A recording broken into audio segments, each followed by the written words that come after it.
ಹಾಲು ಉತ್ಪಾದಕ ರೈತರು ಅವ್ರಿಗೇನಾದರೂ ಉತ್ತೇಜನ ಆಗುವಂಥ ಮಾತನ್ನು ಹೇಳಿ, ಅದೇ ರೀತಿ ವಿಜ್ಞಾನಿಗಳಿದ್ದಾರೆ ಅವ್ರನ್ನೇ ಬಗ್ಗೆ ಗಮನದಲ್ಲಿಟ್ಕೊಂಡು ಎರಡು ಮಾತು ಹೇಳಿ. ಮೂರನೇದಾಗಿ ಈ ಹಾಲು ಈಗ ಎಷ್ಟೋ ಕಡೆ ತಲುಪ್ತಾ ಇಲ್ಲ. ಕರ್ನಾಟಕದಲ್ಲಿ ನಾವು ಉತ್ಪತ್ತಿ ಮಾಡ್ತೀವಿ, ಗುಜರಾತಲ್ಲಿ ಮಾಡ್ತೀವಿ, ಆದರೆ ಈಗ ಅಂಡಮಾನಲ್ಲಿ ಹಾಲು ಸಿಗ್ತಾ ಇಲ್ಲ. ಆ ಹಾಲನ್ನು ಯಾವ ರೀತಿ ಏರ್ ಟ್ರಾನ್ಸ್ಪೋರ್ಟಲ್ಲಿ ವಿಮಾನದಲ್ಲಿ ಕಳಿಸ್ಬೋದಾ? ಸೊ ನಾನು ಬಹಳಷ್ಟು ಬೇರೆ ಬೇರೆ ಕ್ಷೇತ್ರಗಳಲ್ಲಿ ಕೆಲಸ ಮಾಡಿದ್ದೀನಿ. ನಾನು ಓದಿದ್ದು ಹಳ್ಳಿಯಲ್ಲಿ.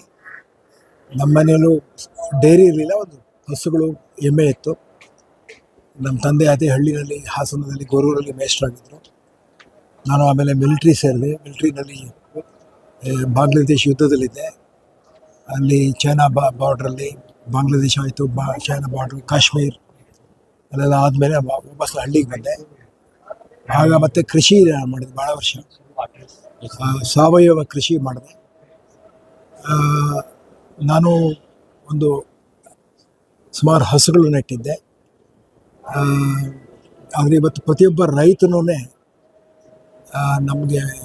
ನಮ್ಮ ಭಾಗ್ಯ ಅಂತ ಯಾಕೆ ಹೇಳ್ಬೋದು ಅಂದರೆ, ಯಾರು ಸಾಮಾನ್ಯವಾಗಿ ದೊಡ್ಡ ಡೈರಿ ಮಾಡಿದ್ದಾರೆ ಅದರಲ್ಲಿ ಜಯ ಕಾಣೋದು ಬಹಳ ಕಷ್ಟ.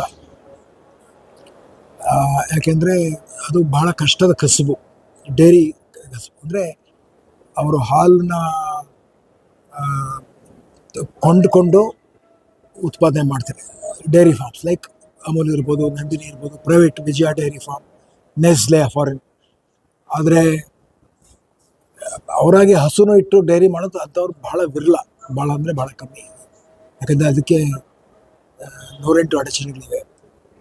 ಆದರೆ ನಮ್ಮ ಪುಣ್ಯ ಏನು ಅಂದರೆ, ಹಳ್ಳಿನಲ್ಲಿ ಎಲ್ಲ ರೈತರು, ಅವರ ಲಕ್ಷಾಂತರ ಜನ, ಕೋಟ್ಯಾಂತರ ಜನ ರೈತರು, ಅವೆಲ್ಲ 1 ಎಕರೆ 2 ಎಕರೆ ಜಮೀನಿದೆ.